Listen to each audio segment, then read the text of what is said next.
Welcome to Mismanagement, How to Invest and Spend Your Time Wisely. My name is Minal Patel, and I will be your host today. I am a director of business development for Nix United, a global custom software development company of nearly 30 years. And in my role, I've had the great fortune of working with many entrepreneurs, mostly looking for technical resources to help streamline their businesses, but with the ultimate result to help save time for themselves and their team. And I think anyone can agree that having more time in your business and professional life, and especially your personal life, would be great because getting work life balance right is just not easy to do.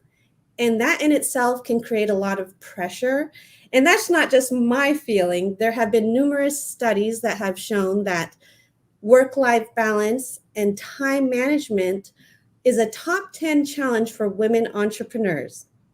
So, with the help of my team and my very knowledgeable guest speakers here today, we have put together 4 topics on time management from a female's perspective that we hope will help you in your business and your life. So, without further ado, I would like to introduce our guest speakers, starting with Jeanmarie Loria. Jeanmarie is the CEO and owner of Advize Health. Advize Health is a leader in providing auditing, coding, and claims recovery services for healthcare providers across the United States. And Jeanmarie is a great advocate of entrepreneurship. She shares her stories and her insight in her blog and weekly newsletters. And I think if I know anything about Jeanmarie is that she has a great passion for giving back to the community. And if you want to see her smile get bigger, you just have to mention any of the numerous charities that she's involved in, like dollar4.org, which she sits on the board, that helps crush medical bills for families with low income during time of need. Welcome, Jeanmarie. Thank you so much for being here with us today. I think your story is quite unique. Can you share how you became an entrepreneur and what drives you to be successful every day in your business?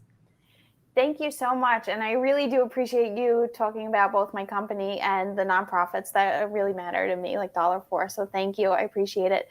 I never wanted to be an entrepreneur. I never wanted to have my own company or anything like that. I used to try different things when I was in college, even in my MBA program. I tried like little side hustle deals away from my full-time job because I had this like small idea, but I never really wanted to go out and have a company with staff and things like that. And when I had this opportunity come up, I took my job. This is almost a decade now. I took my job in a company of other consultants similar to me. And I had the opportunity to lead a practice. I loved it, but I was afraid that our practice was going to have to close. So I had a breakfast with my business mom, and she said to me, "You have to buy the company or it's going away." And I said, "I can't have the staff that I just hired lose their jobs." And she said, "Well, then you have to decide what you want to do." And it was crazy because I had never even let my mind go there. So then I went into my owner and said, "I'd like to buy this from you. May I please buy the company?" So that is how I became an entrepreneur, my own company. It wasn't necessarily a startup at all. We had already been around for 10 years. So it was a great path, and it was something that I had to do. There was no way I could not do it. I wanted my people to have great jobs. I wanted them to have great opportunities. And I felt like if I was maybe in charge of that, we could drive a little faster or do it a little bit different. And so I felt very lucky in that time. So since 2015, when I bought the company, what motivates me every single day is my people and our mission. So I think about, I'd love to retire a few people on my team. That is a big goal that I have. I want to be able to do good things for them. I want to be able to reduce the cost of healthcare. And that's something that we're able to work on every single day. But it's something that I feel in me that if I didn't do this, I wouldn't be able to live with myself. That's amazing, Jeanmarie. And I can't tell you how much of a leap of faith. And I love that, your work mom, that you took to buy the company that you work for. You had such a passion for the people and the mission and what you could accomplish. That's such an inspirational story. Thank you for sharing that. Thank you. I'd like to now introduce Emily Griffith. Emily is the founder and owner of Felt Right. Felt Right is a services company that helps people identify and transform to where they want to be in life. Emily is a CEO and life coach, and she is a creatrix. She is a female author, and she uses her unique methodologies and deep knowledge of psychology to help her clients transition in their life creatively. I think Emily is so inspirational because she helps people through these personal journeys to challenge their limiting beliefs so they can move forward and do what they really want to do and be more content and happy. And that is probably one of the best gifts. Welcome, Emily. Thank you so much for being here with us today. Can you share how you yourself made the transition, and in your case, to entrepreneurship, and what gives you passion to do this, to be a business owner? That was such a lovely introduction. Thank you so much. I'm so happy to be here. Kind of like Jeanmarie, my parents owned their own business and they owned it well before I was even born. So what's interesting is that even though I was exposed to entrepreneurship my whole life, and that's all I really saw and knew, the messaging that I got from my parents was different in that what is success? Success is going to college, getting a degree, and then getting a safe and stable job. So I'm like, okay. Meanwhile, my dad, in the lane of being safe and stable, was pushing my sister and I to go into nursing. She went that route, became a nurse practitioner. And I was like, never in my life will I do that. So in order to appease him and myself, I went and declared a marketing major because in my head, I'm like, okay, I can use my creative skills and my analytical skills and, still be in business. And he's happy, I'm happy, we're all happy. So go get my marketing degree, go to job to job. And I'm just seeing that the cubicle was a little too confining for me. And it wasn't until my mom and my sister unfortunately got diagnosed with cancer within weeks of each other. I was delivering that news to my boss in the office. And I'm like, this is so crazy. Like, what am I doing with my life? This is so inhumane. So from that point on, I had this path of doing different workshops, taking different classes, and, really going on this self-exploratory journey of what am I really doing here? What is my purpose? How do I want to live this life that I have? And so Felt Right was born from all of that. It was born actually from grief and tragedy. I lost my mom, I lost my dad, I lost my sister. And I was so tired of having these 72 hours of bereavement leave that were given from a company. Okay, this person passed away. You have, your 3 days and then back to work as normal. And for me, by the third time that I lost somebody, I'm like, I cannot accept this. This is so wrong. So I had to go create something for myself.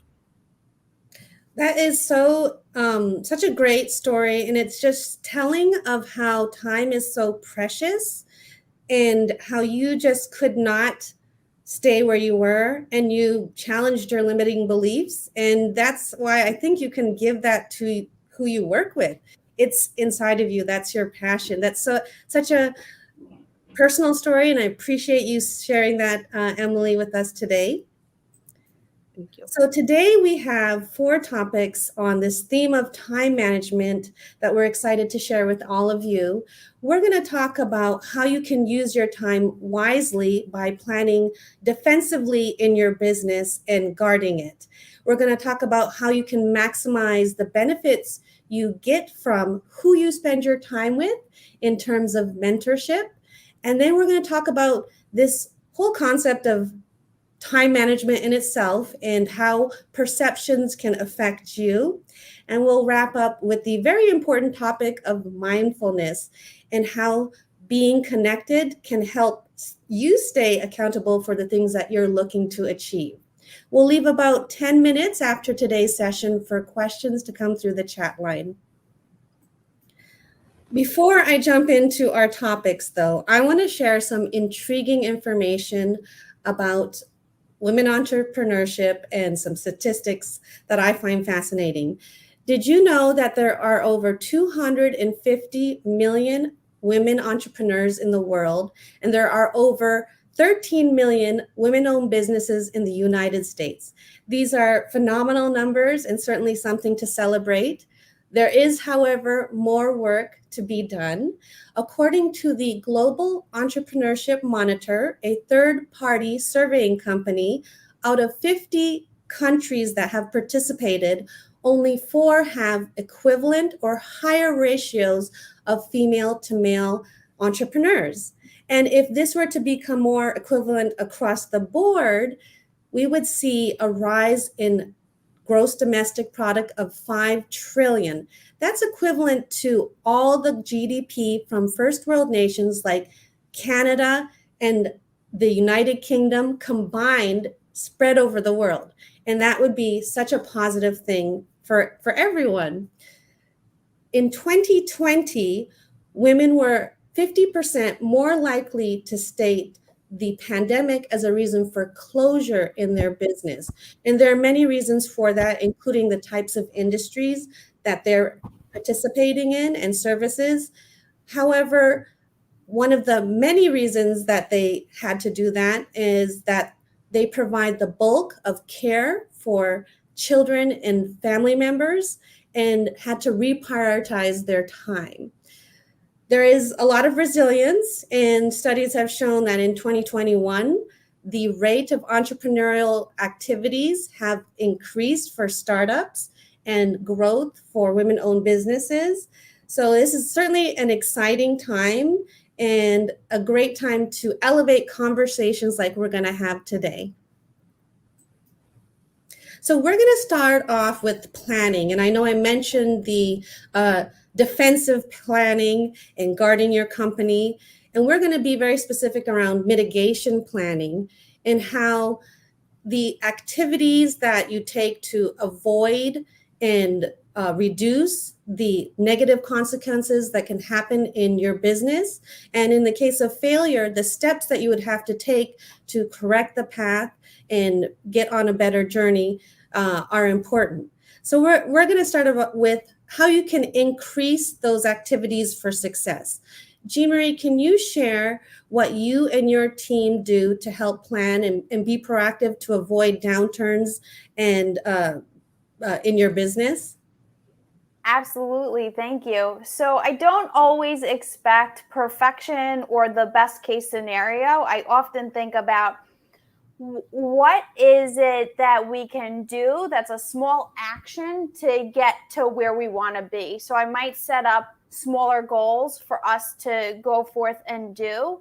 And we go for the no. So we'll make cold calls. As a company, we love to do this. These are my interns on the slide. I love when somebody starts at my company to start by making phone calls, and it makes them uncomfortable. And people starting off in their careers who might not have had to pick up a phone and actually dial and get the click, like, no, I'm not interested.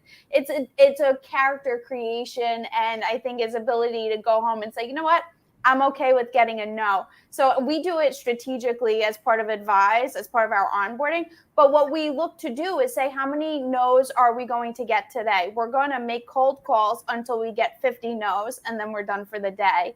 And guess what? Sometimes some yeses come out of it, and then some bigger deals come out of that.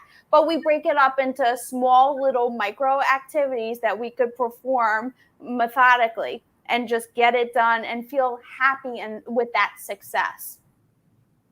That's awesome. And those micro actions all add up. And I can see here, one of your interns celebrating in relief her daily actions, I'm sure. And doing that can avoid the lulls that you can experience in your company. And it's important to do these things, and you can be doing all these things. However, things happen, and we have to be realistic in life, and having a plan B is important. Can you share how you and your team prioritize for plan Bs in your company? I'm sure there's a lot to address. So how can you go about doing that? Yeah, absolutely. So I always tell people, fail hard, fail fast, just keep moving along. I would rather my team do something that maybe wasn't the most correct and say, okay, good, at least you were moving forward. Where do we go from here? What could we learn? Where should we shift? What could we do better next time? When I worked for KPMG, the large auditing accounting firm, where we were, known for risk mitigation, tax preparation.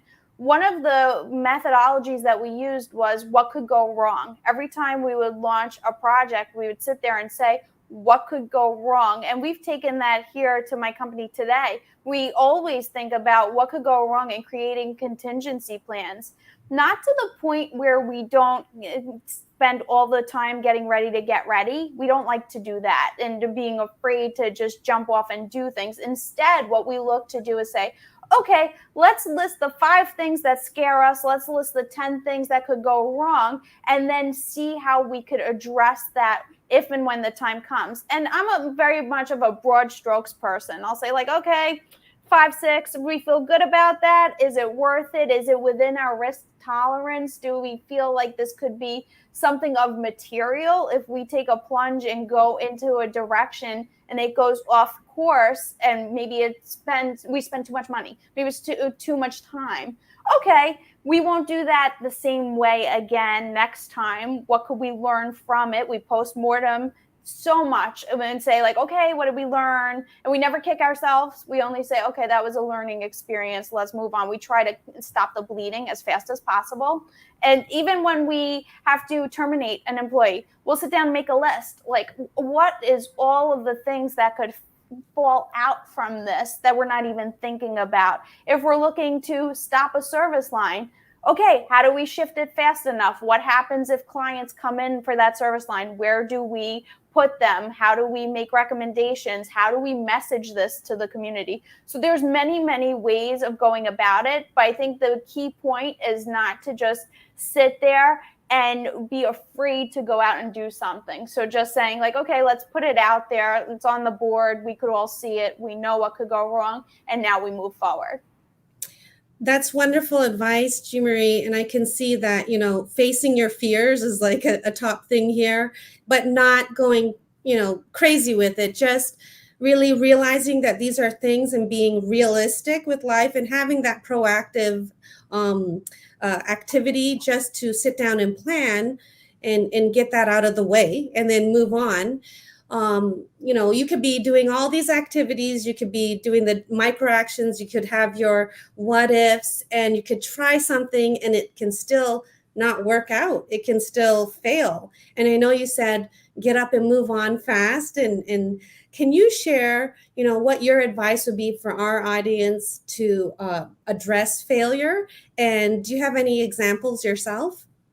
Absolutely, absolutely. So first thing is because we're a consulting company, if we fail on something with a client, we will always immediately take responsibility. And I do believe in customer service where the customer is right. So even if we know in our hearts that we're right, we still say to the customer, tell us how you're feeling, tell us what you're thinking. And then we say, thank you, we hear that. How can we make this better? Here's what we are going to set up so that it never happens again. We go through that. And I have seen clients, I've seen teams, I've seen my management structure, directors, managers here do that, and it works for us internally and externally. What I believe the most when people say to me, oh, your company is successful, you've been a success, I don't really think any of that. What I think is I just stood up again. Every time that we failed, we stood up again. Every time there was a financial issue, it's can you get back up and move forward and not stay stuck on the last thing that went wrong. So I feel that the successful people that we know throughout history of anything, business, life. It's the people who have continued to move forward instead of just staying and being caught in that place. And the examples that I really do love to think about is, so I'm a big Macy's girl. I love to get all my shoes at Macy's. R.H. Macy failed 7 times before opening his New York City store, which we all know from the parade and so forth. I mean, and their shoe selection there is fabulous. And even, for instance, Albert Einstein. So he did not speak until he was 4 years old and didn't learn how to read until he was 7. One of his teachers said that he was mentally slow. And we know Albert Einstein. So if it's maybe his parents had just said, okay, he is slow and we're going to put him over here to the side, we wouldn't have Einstein as we know it today. So it's a matter of standing back up. And we look at everything from, at least for me and my team, even my family, we look at everything from a project management perspective. And we believe that project management really happens when things get off course. They will always get off course. It's a matter of how do you move forward from that? So staying positive. You give yourself a day to absolutely hate the world. Maybe something goes really wrong. You do spend the rest of the afternoon in bed. Maybe you do a couple of shots. Maybe you do whatever. You figure out okay, what can I do to say yes, I see it. It was terrible. And then move on. And how do I not make it happen again? So that's what we do. Well, I love all of that, and I can see the resiliency. It's going to help you in your business, and it'll spill out into your personal life. So, the takeaways here are to be tenacious with the day-to-day and be proactive with looking at real life and the what ifs that could happen, and be resilient by learning quickly with your failures. And failures are part of life. Embrace them. I think that, Jeanmarie, thank you so much for sharing all that. That's great advice for anyone, whether you're an entrepreneur or not. And we're going to move on to our slide on mentorship. And this topic I completely love because it's really about building a network of resources around you that can help you move along in your business. And it's so important. As your business grows, your relationships will also grow. And that is important to think about as you go from phase to phase, because there's so many opportunities to learn. I'd like to ask Emily, Jeanmarie, can you help share, first off, what is the difference between a mentor, a coach, or a therapist? Because I think they all give us advice and give us some kind of guidance. Yeah. So with a mentor, it's someone who's either in the place that you want to be or has been in the place that you want to be. So you can ask specific questions on how did you get here? And they'll able to answer it, efficiently, and then, integrate it into your own life path. With a coach, they meet you where you're at in the present day. They figure out what your goals are and where you want to be. And with the coach and the client, you co-create the bridge, like bridging the gap of where you are now, where you want to be. With a therapist, they're usually a licensed professional who works with a client through life's challenges. They'll revisit the past with the client to see how that's, negatively impacting them today. That's very insightful. And I think that whole part of looking for someone that has been maybe somewhere that you're looking to be and learning from their personal experiences, and they can give you advice on, hey, and they can be straight up with you, maybe you should do this, maybe you should not do that. But I have been here and I can tell you from my experience. So that's a wonderful way to help pull you forward in your business. Now, from the mentee-mentor dynamic, can you share what would a good relationship look like and share some examples of that? Yeah, I would love to speak to that. And I will start by saying, before we get into the mentor-mentee, a great coach example for me is Emily. So Emily coached me in a Whole Foods store. Who would expect to get a coaching session in a Whole Foods? Emily met me where I was at, listened to me, gave me prompts, never told me what I had to do, just simply opened my eyes to what I needed. And I'm not the type to just sit down and really think and meditate on something. Instead, I need to be moving. And I knew I had to go to the store to get something. And Emily said, okay, let's walk around in the store. What do you want to do? Why do you want to blow up your business? What are we talking about here? And it was perfect for me. Now, I've been fortunate enough throughout my career to have great coaches and great mentors. And still to this day, I rely on both so heavily. When I think to mentor-mentee relationships, I believe that mentors get as much out of that relationship as the mentee. And this isn't just based on my relationships. I talk to girlfriends of mine all the time about, hey, you're a mentor. What do you think about that? I'm always interested in how do we set up the relationship for success, because I often have younger students, say high school, college people that work here at Advize, that I set up with a mentor relationship outside of Advize. And I want to make sure they're representing us well, because I'm asking people that I know, would you be a mentor? So I'm always trying to say, what are you getting out of it? How's it serving you? And what I find is that the mentee often helps the mentor with something, whether it's the mentor learning something about themselves by having to talk about it, or it gives them just a little bit of additional way to give back to the community. Mentors throughout my career and my time, I've had phenomenal people since high school and beyond that have mentored me specific ways with specific things. I'll give you just a couple of brief examples. A girlfriend of mine named Tatiana up in DC found out before we were friends, we were at a networking event. She found out that I had my own company and that I really wasn't financially doing the best. Because I'll be very open. Like, here's what my company's doing. Oh, my goodness. You know, I'm not going to be like, we're the best. We're the best. I won't do that. Like, I'm just like, you know, I don't know how to make payroll.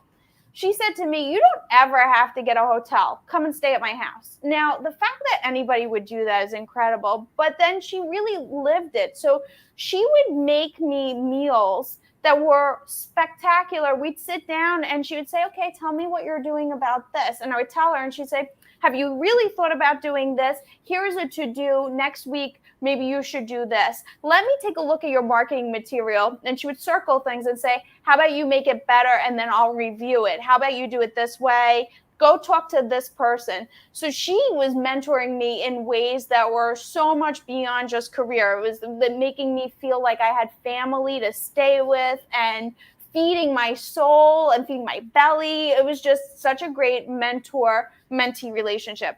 I've had other mentors where it's a little bit more of an arm's length, where we're in different states. Maybe I've only met them in person 2 or 3 times throughout 5-10 years.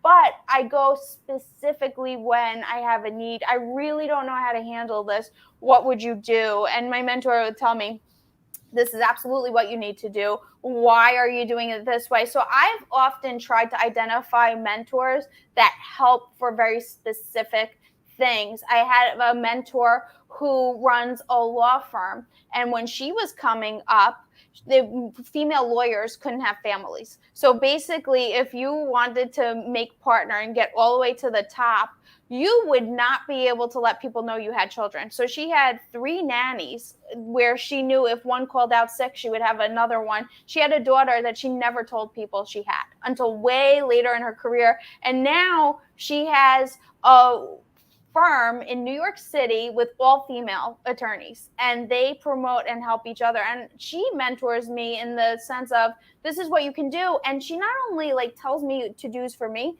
she brings me to her network and says, this is my friend Jeanmarie. Here's why you need to work with her company. And I just think that that's incredible. She's always making intros for me. She's saying hey, come to this speaking event.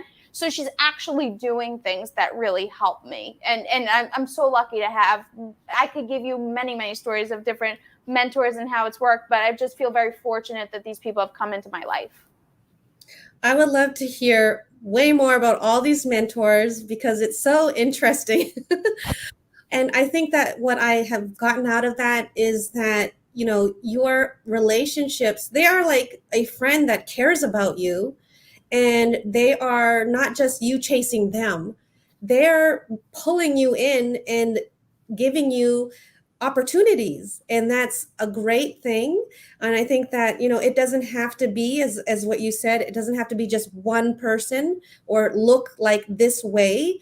Diversity in mentorship is so important, and it can really change your perspective. And I think also just being able to absorb what they're trying to teach you, so you can get your bits and pieces from different places. I know mentorship is a top challenge for women entrepreneurs. There's been many surveys on that, and I think that looking at it from a different lens and being more open to having a wider network can really help. I'd like to ask Emily or Jeanmarie, how do you go about maybe finding mentors? What would be a process in that? Is there any specific way that you do that?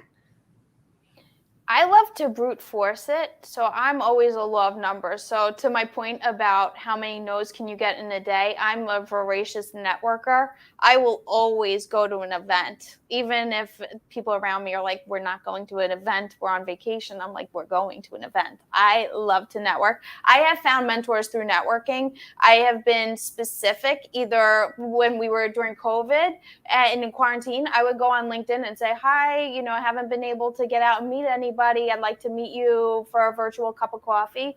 And people are really open to that still. I don't think that there's too much burnout when it comes to that. So that's one way. At conferences, I would take a look at who's speaking at conferences that I'm going to attend.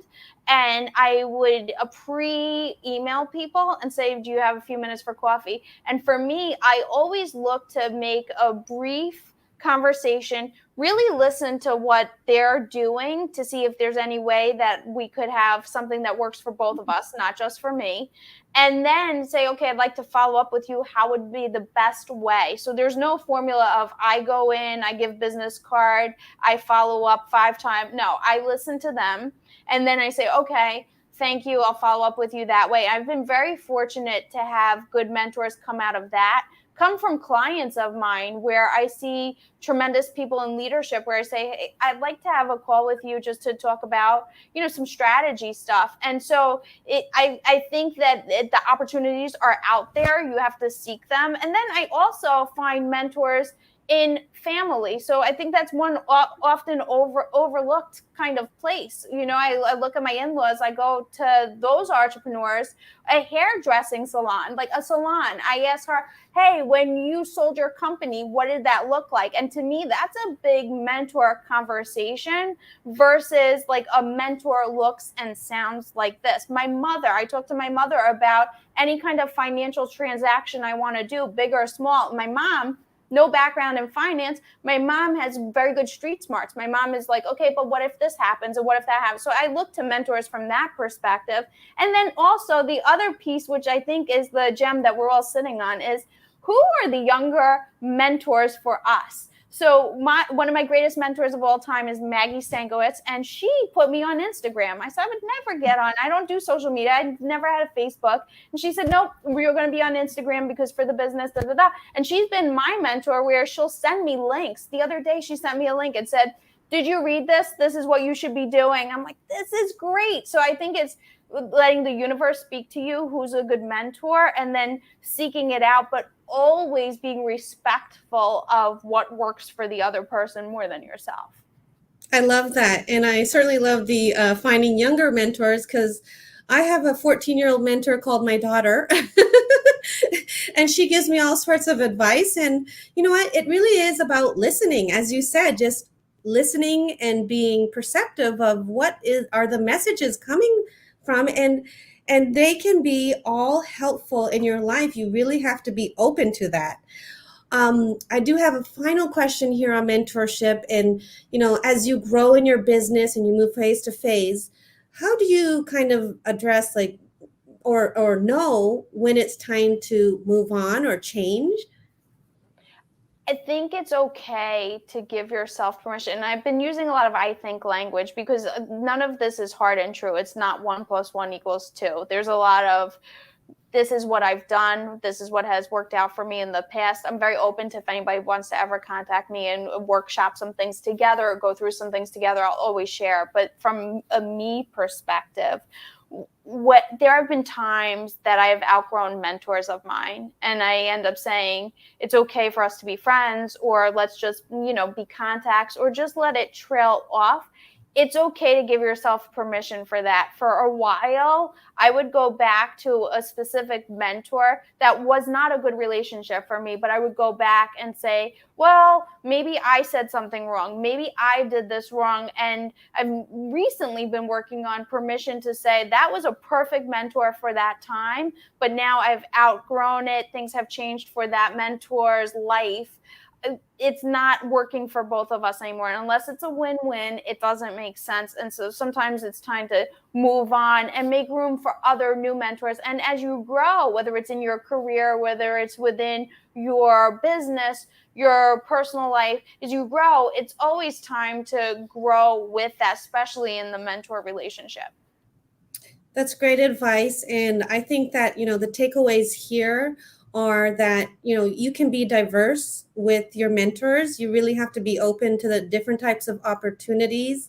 And you have to be willing to refresh that and look at as you grow. And these are all relationships that are of value, but looking at your mentorship from a different lens so you can have the resources that you need to move forward in your business. So we are going to move on to the perceptions of time. And I think we've looked at mentorship from a different lens. Let's look at our perceptions of time management. And this is something that's going to be personal. And I am starting it with the whole concept of compassion and self-compassion, because in order to change your perceptions, you have to practice self-compassion. So you can make that change from within. And I think that it's something that, many people, they get into new situations, and especially in entrepreneurship, where you are doing new things all the time. You are challenging yourself, you're getting out there, you're growing. And so there can be that things that will take away from what you're trying to achieve. And so practicing self-compassion is really important. Emily, I'd like to hear from you on this one, because I know when you started your business, you had mentioned, all the things that you were trying to just get right. Can you share a little bit about that and how that will help anyone out there?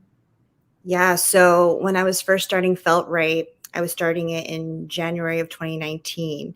And in my mind, I had all these ideas of I have to have the website look exactly right. I have to have my contracts all put in place, my business account. Like I have to have all these things in order to make myself legit before I even, tell the world that I'm starting a life coaching business. And what I know now, which I didn't know then, is that I had it so backwards. And the thing that was truly important to me was the actual life coaching. Not that these other things aren't important, but in my mind, I'm like, oh, in order to look the part and play the part, I have to have all these things so like people would take me seriously. But it wasted so much time, because it made it that much harder when I was actually, starting to say like, hey, I'm in business. And we were talking about earlier, Jeanmarie was one of the few people who actually was like, oh my God, congratulations. Like, that's incredible. Like, you're doing this. Whereas other people in my life were like, oh yeah, great. Anyway, moving right along, and like not really acknowledging it.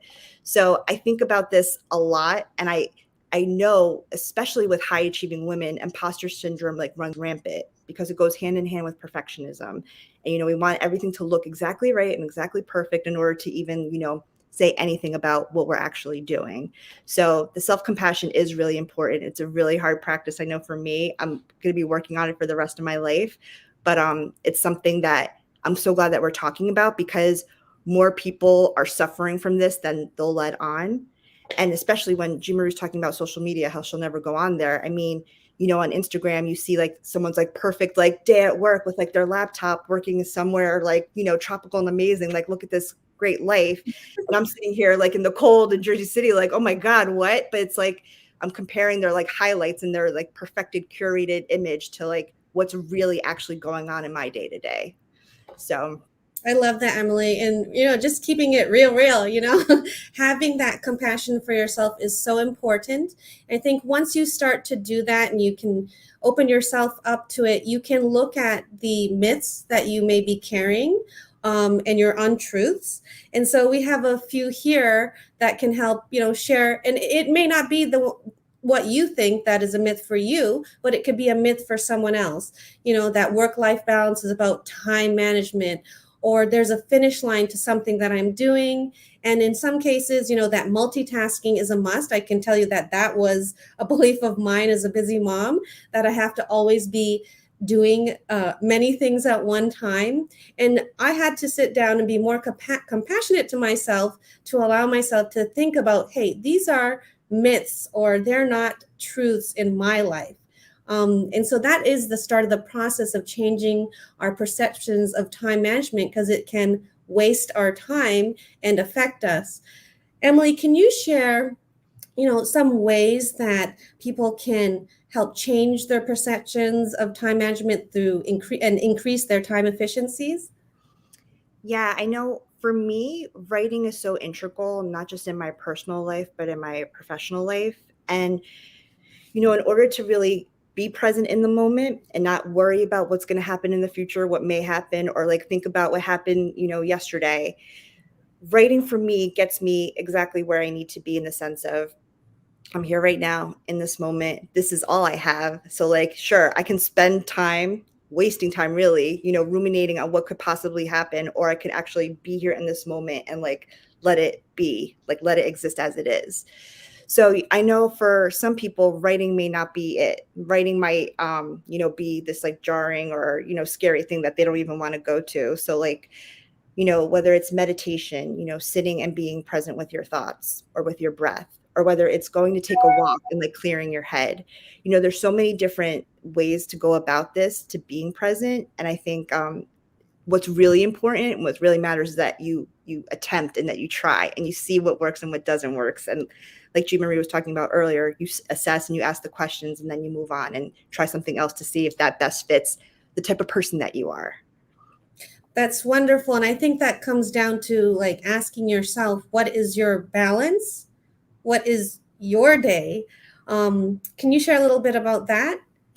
Yeah, I mean, with Jeanmarie and the type of work that she does, I can send her an email at like 2 a.m. and I know she'll answer it. Like, she's nonstop, she's go.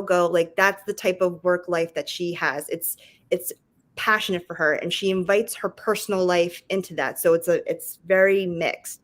Whereas for me, I'm the complete opposite. Like, what's going on outside of my work is more important. And I bring that into my work to, relay that to the clients of like, you don't have to make work the big priority. You don't have to define your self-worth by your productivity in your work. So yeah, it varies by person to person. So you really have to get to know yourself. And the way that you get to know yourself is to really be present in the moment and really assess, what am I thinking about? What is like running my day? And, go from there. That's wonderful point there. And it is certainly, there are different spectrums on what a balanced day is, and work-life balance. For some people, it's going to be, 80%, 20%, but it has to be what you are okay with. And that is, your perception of time, and your management is what you're happy with and you're content with. And I think that helps us waste a lot less time and fighting ourselves with what we're gonna, how we're gonna move forward in different things. And so I love this entire, and your advice here is spot on.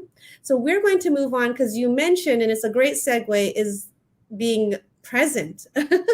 And that is really, being present is the act of being connected and very self-aware.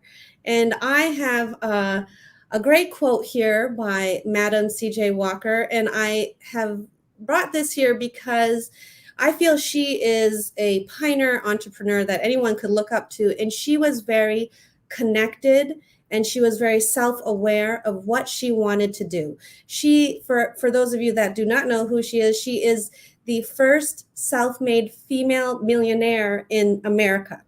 And she did it during a time that, being the first, I mean, that's like incredibly difficult. So she had to be very connected to who she is and very self-aware of what she wanted to accomplish and avoid all those distractions so she could move forward and achieve her great vision. And her vision stayed the same for her whole, in my research of her, is that she kept her vision to what she wanted, and that was to help other women through her business. So it is certainly very powerful to think of, and what she says here is that, being present and getting up and making your own opportunities is a great way to think about mindfulness, because it does bring a power to you and makes you more resilient. So we have some ways to help you become more mindful. And we'll start. I know, Emily, you talked about removing the clutter from your head. And are there other ways that, you can move that out so you can just be more within the moment and connected? Yeah, I know for me, there's times when if there's something big happening coming up and I'm constantly thinking about it, as opposed to being in my day-to-day, like in the actual moment, I'll set alarms on my phone, like for every hour of just like, hey, like it's happening today. Like you're here. You don't have to, be so like consumed with what's going to happen. So that for me of like putting the alarm, it's like a physical reminder of like, hey, snap out of it, get back to where we're at. I love going for walks. Walks for me help me, besides clearing my head, I feel like I also get inspired and my creativity flows a lot through my walks. I do meditate. I sit for about 20 minutes, sometimes in the morning and at night, if I can really get on my game, but usually it's once a day. And I have a notebook next to me. So like stuff that comes up through meditation, I'll do a free write afterwards to really, truly declutter the chaos that's going on in here. That's really insightful. And I think that, just sharing the ways that you can clear out and move everything aside to be more present in the moment. And I think this also ties to being authentic. And Jeanmarie and Emily, you both are just so authentically yourselves. And I love that. And I think it really helps elevate what you're trying to do in business. Can you share, maybe ways, and I don't know if you're even aware of how authentic you guys are, but can you share a little bit of insight on that for our audience here? I know for me, one of the reasons I created my business was because I didn't feel like I could be myself in a corporate setting. And like I was speaking to earlier of like the grief that I experienced and how it was just kind of like, yeah, you have your 3 days to grieve and then you come back as business as normal. So in my experience, the work environment was lacking emotional health, emotional intelligence to a degree that I just wasn't comfortable with. So being authentic and having autonomy over my time was something major that I wanted in my business, in my company. So like to be able to be myself day in and day out, like there's no professional version of me. There's no like, hanging out with my friends version of me. Like what you see is what you get, whether I'm in the boardroom or I'm here with you right now in the webinar. Like it's the only way I could really live a life that was fulfilling and that I could be content with and have integrity, honestly. I love that you are, bring your emotional intelligence into your business. That is so, it's all about being mindful of who you are, and it takes work. And, it will help you flourish in your business. I can hear that. And I can know from, Jeanmarie, her tenacity and who she is has helped bring her forward in her business. And, in terms of tracking, are you on the right path in your business, and are you able to be more mindful? Can you share, just how you guys track your progress there?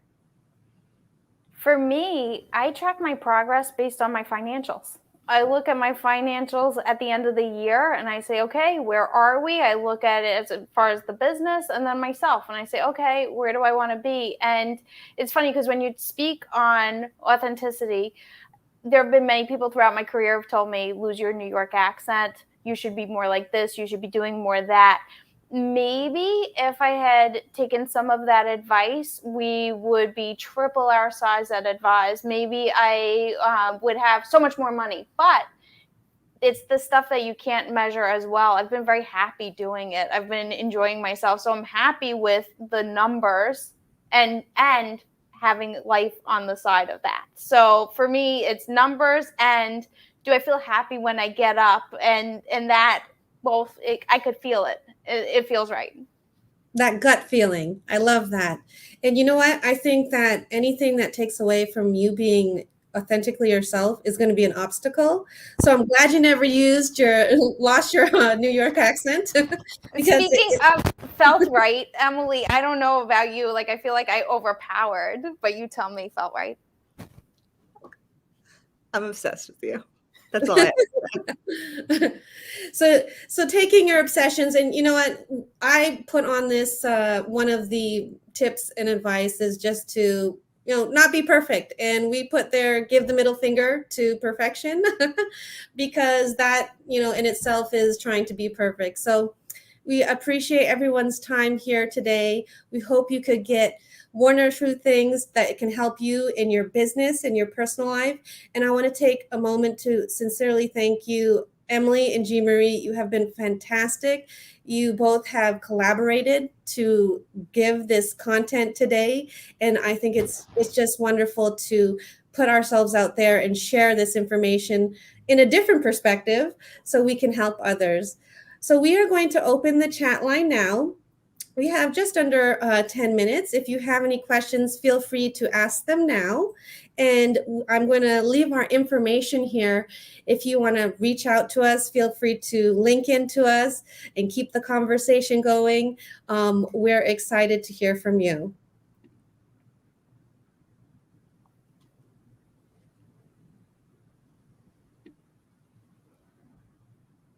And we may not have any questions today. I have a question while we wait. Minal, what made Yeah. you have the idea to do this panel? What drew you to this? I was driven to this because myself, I had challenges with work-life balance and time management. And I started doing a lot of networking with women entrepreneurs, and I could feel that similar connection. And so I dug into research, and I saw that wasn't just my feeling, that there have been numerous surveys around it. And I just felt like compelled to help and share this, because this is not only for women entrepreneurs, to be honest. This is for anyone. And, we talked about that mentee-mentor relationship. You both have become like mentors to me in that way, and you're sharing your insight, because it's been really refreshing, to learn so much more, and you identify with what other people are going through. I have learned a little bit more about self-compassion. That's that's something that's really important. You would think that it's like natural. You don't have to think about it or work on it.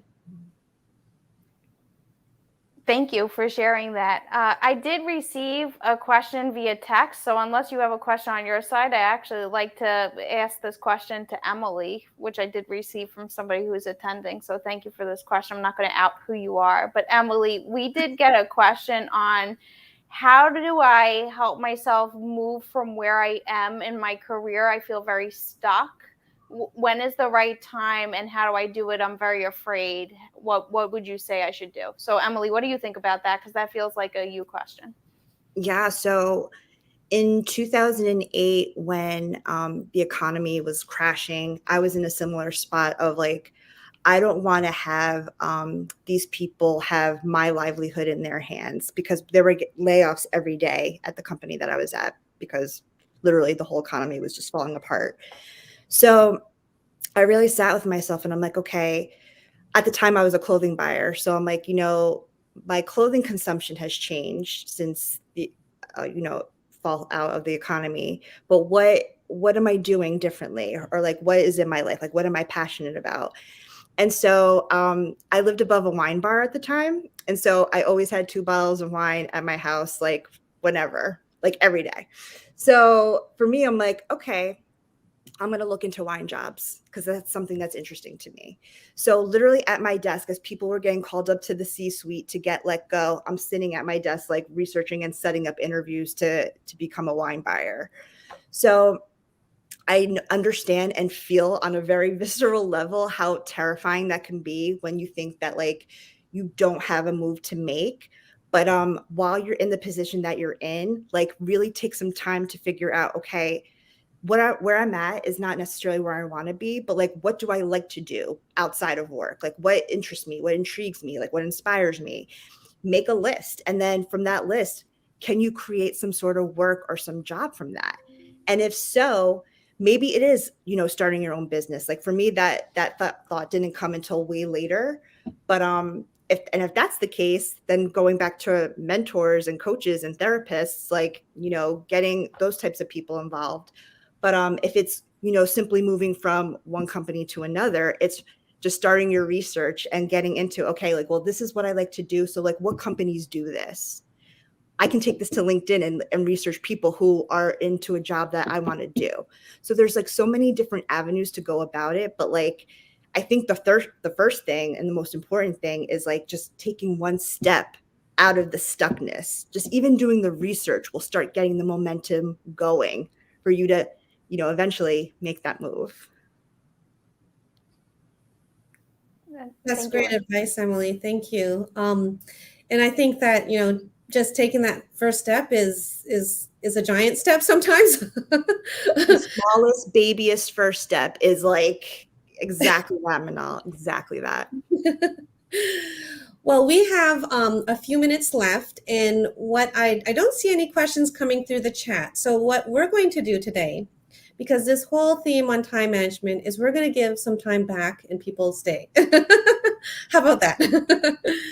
I appreciate the both of you so much. Adore today. It was fun. If any one of you want to see the recordings of, please look on YouTube, and also you can link out to us and we will be happy to provide any of the information that was presented. Thank you so much and have a blessed day. Thank you. Bye. Bye.